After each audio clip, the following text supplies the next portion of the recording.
मनहूसियत को छोड़ रौनक चेहरे पर लाइए, इसके लिए श्रीमान जी गुटखा दबा कर खाइए। गुटखा दबाकर खाइए, चूना दबाकर चाटिए, अल्पायु में ही स्वर्ग जाकर स्वर्ग का सुख का। बिनु मंगल मोती मिली जाई, आदि हो बाद में छोड़ी पढ़ाई। हम लिखने की परिवार नियोजन पर कविता अब तकले हमू बनौनी ना, काहे से कि ओकरा डरार पर हम अपना के पौनी ना। कमे लइका जन्मावे के करी कौना मुँह से वर्णन, जबकि हम ही जन्मा लेनी भाई लइका आधा धर। यूपी बिहार के बॉर्डर के एक छोटे से गांव बरवा में, जहां कवि जी, जिनका नाम आपने बहुत बार सुना है, अवध किशोर अवधी के नाम से, हर मंच पे हमेशा आप लोगों को कुछ ना कुछ नया संदेश देते रहते हैं, नई नई चीज़ों को आपको दिखाते रहते हैं। हम उनके घर पे पहुंचे हुए हैं और उनके घर में अंदर चलते हैं, कवि जी हैं या नहीं और पता करते हैं और चलते हैं, देखते हैं कि कवि जी क्या कर रहे हैं इस वक्त और हमारे साथ बैठ देते हैं या नहीं देते हैं। कवि जी के पास हम खड़े हैं। जो चेहरा आपको दिख रहा है ये कोई परिचय का मोहताज नहीं, चूँकि यूपी और बिहार के बिल्कुल बॉर्डर के गाँव एक यूपी के ही गांव में आता है जिसका नाम बरवा है, जो पूरे भारत के चहेते बन चुके हैं कवि जी, जिनका नाम अवध किशोर अवधू है, जिनका बड़ी अदब एहतराम के साथ हम अपने चैनल में इनका स्वागत करते हैं। और साथ में ये भी कहेंगे कि हमारे पूरे टीम की तरफ से आपको बहुत बहुत बधाई, जो पूरे भारत के लोग आपको सुनने को उतारू हैं और आपको जानने के लिए बहुत इच्छुक थे। स्वागत करते हैं कवि जी। बहुत बहुत धन्यवाद रब्बानी बाबू, आपका मैं हृदय से आभार व्यक्त करता हूं कि आपने इस योग्य समझा मुझे कि आप अपनी मंडली के माध्यम से, अपने अनमोल मंडली के माध्यम से हमें समाज को दिखाना चाहते हैं। इसके लिए मैं आपको हृदय से धन्यवाद ज्ञापित करता हूं और अनुरोध करता हूं कि आप पहले बैठिए। बिल्कुल बैठ जाएंगे कवि जी। कवि जी, ये एक चीज़ हमें आपको बताएंगे कि कवि जी, और जो आज के डेट में हर कोई गाने पे, ज़्यादातर फिल्मों पे ध्यान देता है, लेकिन आप लोग कुछ ऐसा ला देते हैं मार्केट में कि वो गाने और जितने भी मेहनत करके लाते हैं वो सब फेल हो जाते हैं आपकी एक वाणी को सुनने के लिए। जैसे देखिए, हम लोग समाज के लिए ही समर्पित हैं। हमारे कहने का मतलब है, अभी मैं कुछ इसी पर काम कर रहा था कि हम समर्पित हैं ज़माने के लिए, हम समर्पित हैं ज़माने के लिए, आदमियत को बचाने के लिए। जी, ये आदमियत है, कैसे बचेगा? हम समर्पित हैं ज़माने के लिए, आदमियत को बचाने के लिए। आपके दिल में उतरना है हमें, भाव सेवा का जगाने के लिए। ये तो सत्य है कवि जी। आप जहाँ भी जाते हैं हर किसी के हृदय में बसने लगते हैं, हर कोई आपका फ़ैन हो जाता है। जिस मंच पे जो लोग सुन लेते हैं वो आपके दीवाने हो जाते हैं। ऐसा क्या सुना देते हैं उनको? जैसे इस समय तमाम जाति विरोधाभासी चल रहा है, हिंदू मुस्लिम तमाम कुछ बातें हैं, लेकिन मैं जहाँ तक देखता हूँ, मैं लिखता हूँ और कहता हूँ कि शेर सिंह गीता के ज्ञाता। तमाम हम देखे हैं समाज में एक से एक विद्वान हैं जो दूसरे बिरादरी के हैं और दूसरे बिरादरी में उनका बहुत पैठ है। मैं लिखता हूँ कि शेर सिंह गीता के ज्ञाता, पढ़ते किशन कुरान बंधुओं। शेर सिंह गीता के ज्ञाता, पढ़ते किशन कुरान बंधुओं। रसिक श्याम पर रचना रचते, रच रच कर रसखान बंधुओं। राम रतन रहमान मिलाए हाथ, जहां तशरीफ ला रहे उस मिट्टी को नमन, वही है अपना हिंदुस्तान बंधुओं। क्या बात है सर। सर, आप जिस मंचों पर जाते हैं, कभी कतरा है कि यहाँ पे इस मंच पे हम बोलने लायक नहीं है, चाहे इतना ज़्यादा भीड़ हम कैसे संभालेंगे, ऐसा लगा कभी आपको? देखिए, ऐसा तो नहीं लगता है। अब हम लोग जाते हैं और अपनी बात रखते हैं और भीड़ इकट्ठी हो जाती है और भीड़ सुनती भी है, सराहती भी है। ऐसा आप काम कर रहे हैं इस फील्ड में, आप कितने दिनों से कविता लिखते हैं? अरे लमसम 20 बरस हो गया।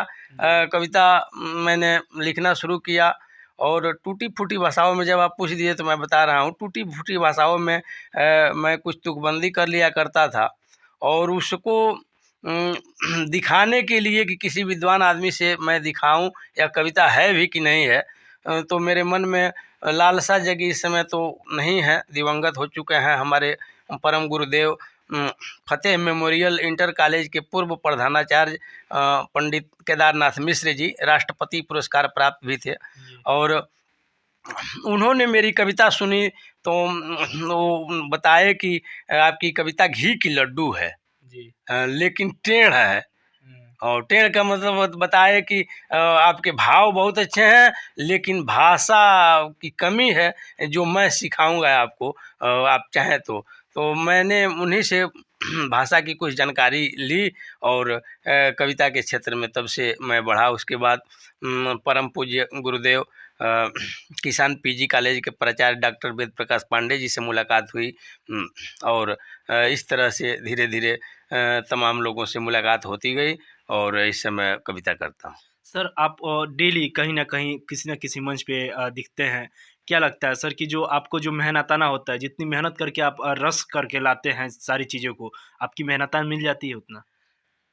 हमारी सबसे बड़ी मेहनताना यह है कि मैं समाज को कुछ देता हूँ और लोग अर्जित करते हैं, लोग आनंदित भी होते हैं और कुछ सीख भी लेते हैं और इसी से हमारी सारी मेहनताना पूर्ण हो जाती है। मैं गदगद रहता हूँ, मुझे इससे अलावा और कोई मेहनताना की कोई ज़रूरत नहीं है। बहुत मेहनताना मुझे मिलती है। सर, जो आप एक कविता लिखे थे बहुत पहले कि आपके कुछ लड़के, एक ही लड़के हुए, उस पे आपकी कविता बहुत ज़्यादा वायरल हुई थी। बहुत सारे फेसबुक पेज पे और यूट्यूब पे बहुत सारे लोगों ने सुना था। वो कविता क्या थी?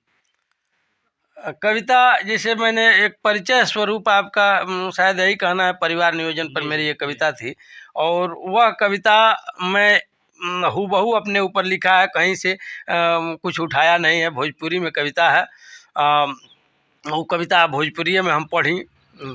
वो एंग बा कि हम लिखनी की परिवार नियोजन पर कविता अब तकले हमू बनवनी ना, काहे से कि ओकरा डारार पर हम अपना के पवनी ना। कमे लइका जन्मावे के करी कौना मुँह से वर्णन, जबकि हम ही जन्मा लेनी भाई लइका आधा दर्जन। पौनी न कौनो रोजगार, रोजेगारत बा महंगाई, अब महंगाई का गर्दबला से चिल्लाई ले माई माई। कोल्हू का बैल तरह हम हूँ, निस्दिन मेहनत के काम करी, अब बचवन के गवत जुटा लें, एक खतरा ना आराम करी। आज जिंदगी के लक्ष्य यह रखनी, लइकन के योग्य बना जाए, एगो दूगो बड़े सन्ना, यही से हम छितरा जाए। जी। तो ये जो कविता आपने लिखा था, आप उससे पहले और भी कविता लिखे थे या वो आपकी शुरुआती दौर थी? नहीं नहीं, वो तो उसके पहले तमाम कविता मैंने लिखी थी। सबसे पहले मैंने कुंडलिया पर काम किया, कुंडलिया छंद पर काम किया। उसके बाद दोहा हम लिखे, बहुत दोहा लिखे, व्यंग्यात्मक दोहा भी लिखे। उसी दौरान ये कविता होती गई। एक नौ में नौ लिखौले रह भोजपुरी में हमार बड़ा चर्चित कविता भइल। हास्य के पहला कविता हमारी ये भइल। हास्य कवि का वो कविता हम जरूर जानना चाहेंगे क्योंकि दर्शक कुछ मसाला खोजते हैं। हाँ, सबसे पहले हम लिखनी वो कविता, आ पहला हमरा हास्य के कविता उहे भइल। उ अथी चौपाई छंद में बा। रचना चौपाई छंद में बा। ओकरा के लिखनी हमरे एक जना रहले, वो अपने बाबूजी से जाके कहले कि हमार नाम कटवा दो, हम पढ़े बढ़े नाही। उनके बाबूजी उनका के समझावत रहले। बस ये बात विवाद बा में। वो रचना ए तरह बा कि पलटू को है पिता से जाके, का करब हम के पढ़वा के, पढ़ल ना नौकरी मिली पाई, दो हमरो नामवा कटवाई, ना तो सुनी लो हम बठान भी, तोहरो कवनो बात न मान भी। उनके बाप दिमागी रहले, समझा के उनका से कहले, का कहले कि कुछ दिन ले औरी दुख सो, नव में नाम लिखवले रो। लड़का खिसिया गए, कहते हम कहाँ लिखवले रही, तो समझावत रहे, कहते रहे कि बालोग देखो नहरू घूरी आवत, अयौरी परता घाट मिलावत, दाव पेच पर जिन चढ़ जई है, अन्य बुआ नियर गारल जई है, माथे पर मौरो चढ़ी जाई, अयौरो खूब दहेज भेटाई। उनके बाबूजी उनका छूट देता रहे कि भल सिनेमा देखो जाके, हम मस्त रहो गुटखा तू खा के, औरी कष्ट होखे तो कहो, नव में नाम लिखावले रहो। आखिरी बंद बा के उनके बाबूजी कहते रहे कि पढ़ब तब बतियावल बानी, आ बेटिया से हथियावल बानी, बिनु मंगले मोती मिली जाई, आदि हो बाद में छोड़ी पढ़ाई, पास फेल से मतलब नहीं, स्कूली में नमवा चाही, कबो कबो स्कूल जइह, अमन जवने मांगी ऊ खइह, अवधू जी के बतिया गह, नव में नाम लिखवले रह। ये कविता हमार पहले सबसे पहले हम हाथ से खातिर लिखनी, एक बाद तो बहुत कविता लिखल आदमी। अच्छा कवि जी, इसमें आपने दो चीज जिक्र किया, एक दहेज है और दूसरा है कि आप गुटखा खाना जो मर्जी हो करना, क्या ऐसे बच्चों को छूट देना सही है? देखल जाओ छूट नहीं हो, एकरा के व्यंग्य कहल जाला। व्यंग्य कहल जाला कि व्यंग्य के माध्यम से, जैसे कि हम एगो लिखले रहनी कि मनहूसियत को छोड़ रौनक चेहरे पर लाइए। जैसे केहू के सीधा सपाटी कोनो बात समझावल जाए तो ना समझे, तो ओकरा के घुमा के वो बात कहल जाला कि ओकर दुष्प्रभाव एकरा समझ में आई, हो सके लगे छोड़ दी। हम लिख रहे हैं कि मनहूसियत को छोड़ रौनक चेहरे पर लाइए, इसके लिए श्रीमान जी गुटखा दबा कर खाइए, गुटखा दबा कर खाइए, चूना दबा कर चाटिए, अल्पायु में ही स्वर्ग जाकर स्वर्ग का सुख काटिए। जी, तो कवि जी, जितने गुटखे खाते हैं चाहे कुछ भी, ये आम बातें हैं, हमारे समाज में बहुत गंदे भी हैं तो बहुत अच्छे भी हैं, ये बात सत्य है। आप हमारे चैनल के माध्यम से जनता से क्या अपील करना चाहेंगे? जनता से हमरा का कहे बा, जनता से ये कहे बा कि सभे मिलजुल के रहो, सभे अच्छा रहो। आ एगो सबसे बात ही बढ़न ई कहे बा कि ये बड़ा महतारी बाप के उपेक्षा बड़े लोग करता। जी सत्य है। महतारी बाप के उपेक्षा करता, तमाम वृद्धाश्रम खुलत तारी से आप सबन देखले हो कब, लेकिन सच्चाई बा कि महतारी बाप, हमार महतारी कुछ दिन पहले मोली हो, आदमी हृदय से रोवता उनका खातिर। महतारी बाप के गैला के बाद वो लोग का अहमियत पता चलेला कि महतारी बाप का रहल हलो आ केतना कैले बोलो, पूरा जिंदगी भर लइकने खातिर महतारी बाप करल हलो।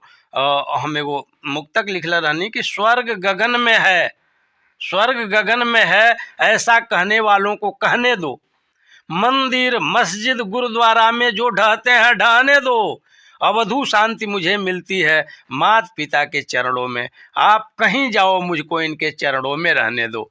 सत्य है। बहुत बहुत धन्यवाद कवि जी। थे कवि अवध किशोर अवधू, जो आज से कुछ 20 साल 25 साल कह सकते हैं कि उस दौर में इन्होंने स्टार्टअप किया था, और आज के 20 साल के बाद इतनी कड़ी मेहनत, 20 साल की मेहनत आज रंग लाई, और हम हर जगह इनको देखते हैं, दूरदर्शन हो चाहे जितने भी बड़े चैनल हो, यहाँ पे अक्सर ये लाइव दिखते हैं, अक्सर ये मेहनत करते पाए गए हैं। और इनकी सबसे बड़ी जो प्रेम निखा, उन्होंने परिवार नियोजन पे भी आपने इनका बहुत कुछ सुना, बच्चे को कैसे समझाया जाता है, कैसे कैसे भी करके वो पढ़ाई कर ले, और फिर माता पिता की कैसे सेवा करनी चाहिए। ये सारी चीज़ें हमारे हर समाज के हर एक व्यक्ति के अंदर होनी चाहिए। ऐसे व्यक्ति को होना हमारे समाज के लिए बहुत बड़ी बेहतर चीज़ है, बहुत बेहतरीन इसे कहेंगे, क्योंकि समाज में अच्छे लोग की बहुत कम असर दिखता है। इसलिए हम आपको कहेंगे कि अवध किशोर अवधू को ज़रूर देखें। इनके जैसा व्यक्ति, सज्जन व्यक्ति आपको शायद कहीं देखने को मिले। बहुत-बहुत धन्यवाद। आप देख रहे थे अनमोल मंडली और मैं हूँ अजीमुद्दीन खान।